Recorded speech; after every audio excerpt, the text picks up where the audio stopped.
Po Sir Clean or Boss Clean, ito na po yung ating sewing machine. Then huwag niyo po kakalimutan mag-message or mag-PM sa akin dito sa ating full details na platform namin. Ayan.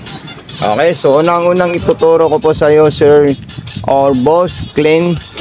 Ito po yung mga pa-previous natin Sir Boss. Ayan.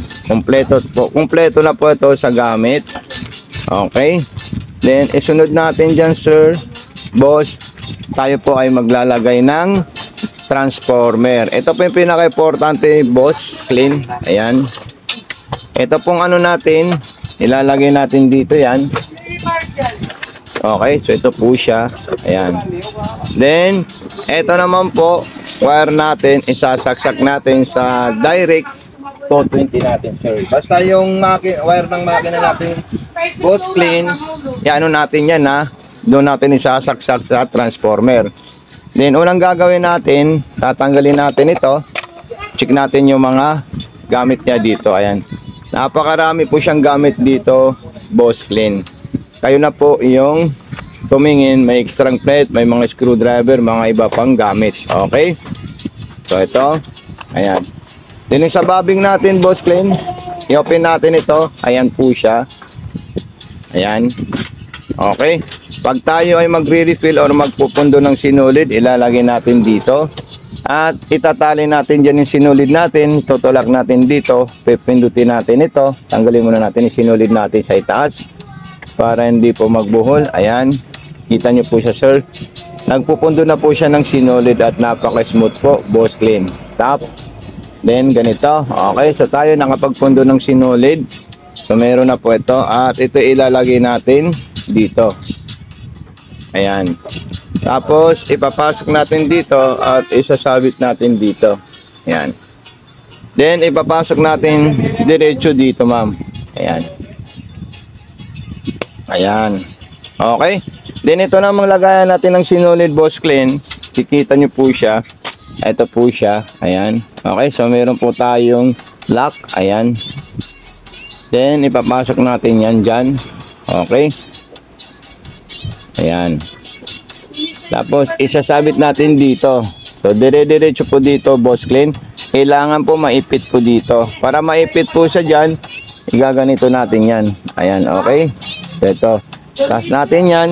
Then, gaganito natin siya. At, ito, may right turn po tayo papunta doon sa metal. Kung minsan ito nagtatago metal hinge na yan, itataas natin ito. Ayan. Okay, din pataas po siya. Ayan. Hindi ko na po ito tatanggalin, Boss Clean, para mayroon po kayong palatandaan or thread guide. Ayan. Then, butas na po ng karayom, Boss Clean. Ayan. Ang pagpasok natin sa butas ng karayom, straight line papunta po sa likod. Okay, Boss Clean. So, papasok ko na po siya sa butas ng karayom. Ayan. Tingnan nyo po kung paano po natin siya ipapasok. Ayan. Okay, papasok ko na po doon straight line papunta sa likod. So ayan po siya, Boss Clean, pinasok ko na po sa butas ng karayom. Then next na gagawin natin dyan, ikutin natin itong bilog na malaking handwheel. Ito po siya, para makain niya po yung sinulid sa ilalim at ilabas niya sa may pressure foot. Ayan. Okay, so ayan, nakita ko po nagsama sila, hihilain ko po siya. Isa pa, ayan. So ayan po siya, Boss Clean. Okay. So, ito po yung dalawang sinulid natin. So, ayan. Tayo na ay magte-testing ng tela para makita natin yung performance ng ating sewing machine. Ayan. Lalagay lang po natin yan. Okay. Ebante natin siya ng konti. Ayan. So, yung selector natin, Boss Clean, ito po siya. Okay. Para dito sa may mga ano natin. Ilaw po yan, Boss Clean. Ayan. Straight line. Then ito namang distance, yung maliit po dito. Ito is spacing po ito. At makikita nyo po na pag inikot nyo po ito, gumagalaw yung kulay orange. Ito yung para sa design dito. Ayan. Okay. So ayan. Selector at distance. Distance at selector. Ayan sila. Okay. So ayan po, Boss Clean. So subukan natin siya sa maong at cotton at spandex. Okay. So ito po yung maong natin. Ayan.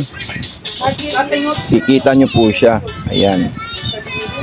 Ayan. Then, nasa number 1 po yung distance natin. Then, pwede po natin gawing malalayo po siya. Ayan. Okay, so ayan po siya. Malalayo yung bang natin. Then, reverse. Long press lang po ito, Boss Clean. Ayan. Stop. Makikita nyo po, ito na po yung perfect na tahi ng ating sewing machine. So, napakalupit po ito. Ayan. So, kahit 4 layer na mount, pwede nyo po siya tahiin dito, Boss Clean. Okay. 4 layer. Ayan. Hindi lang siya pang manipis, hindi lang siya pang cotton, hindi lang pang spandex, kundi lahat ng tela, pwede nyo po siya itahi dito. Ayan.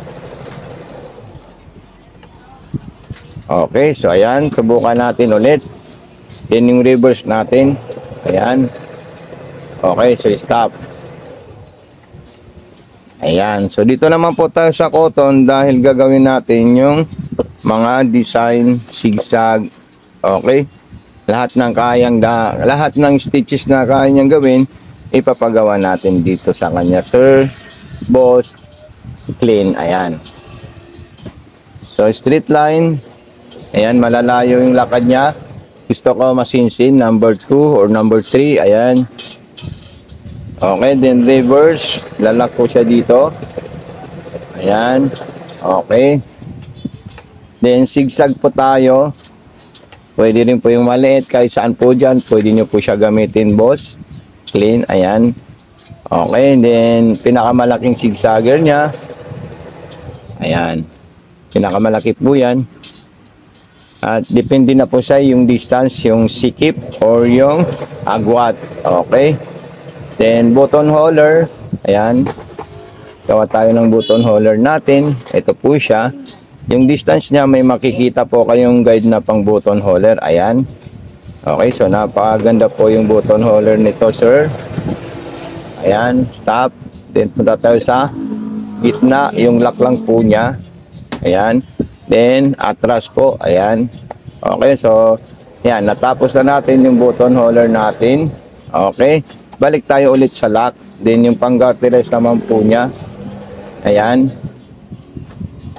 Okay. Ayan. Then, pupunta naman po tayo dito sa pang-garterize natin. Ayan. Ayan. Pang-garterize po yan. Sir Clinton. Ay, Boss Clean. Ayan. Okay, so makikita nyo po siya, napaka-solid at napaka-smooth ang performance ng ating sewing machine. Ayan, napakalupit ito. Ayan pa. Then, meron din po siyang pang-aging. Ang ganda ng pang-aging niya. Boss Clinton. Ayan. Ito, aging, pang-iming at pang-double zigzag. Ayan. So, lahat po yan gumagana, Sir Clinton. Opo. Ayan. Okay. So, pag itong gagamitin yung tatlo na to, kailangan yung ano niya, yung stitches length niya o yung distance, nasa number 4 para mabuo niya po. Boss Clinton. Ay, Boss Clean. Okay. So, ayan. So, ayan. Napakaganda po ng design ng ating sewing machine. Juki brand po yan, all metal po siya. Ayan, okay. Then, sunod naman natin kung ano yung gusto nating design dito. Ayan. Okay, so dito naman po tayo sa kabila. Ayan. Ang galing talaga, oh. Ayan, okay. Then, dito naman po tayo sa isa. Ayan. Kung gusto niyo po low speed, i-adjust niyo lang po ito, sir. Or Boss Clean. Ayan. So, napaka-solid po yan. Nasa medium speed, pwede nyo po ilagay ng medium mabilis-bilis. At hindi yung pinakamabilis niya. So, depende yung speed control. Low, medium, at saka high. Pwede po yan, sir. Or Boss Clean. Okay. So, ito na po siya yung final result ng ating sewing machine na Juki. Ayan po siya, sir. Ayan. Kompleto po yan. So, napakaganda po ng mga stitches niya. Okay, so ito na po siya, Sir Clinton. Ay, Boss Clean. Ayan. So ito po siya. Ayan, i-ready na natin yan para sa pag-ship natin. So, maraming salamat sa iyo. God bless and more power po.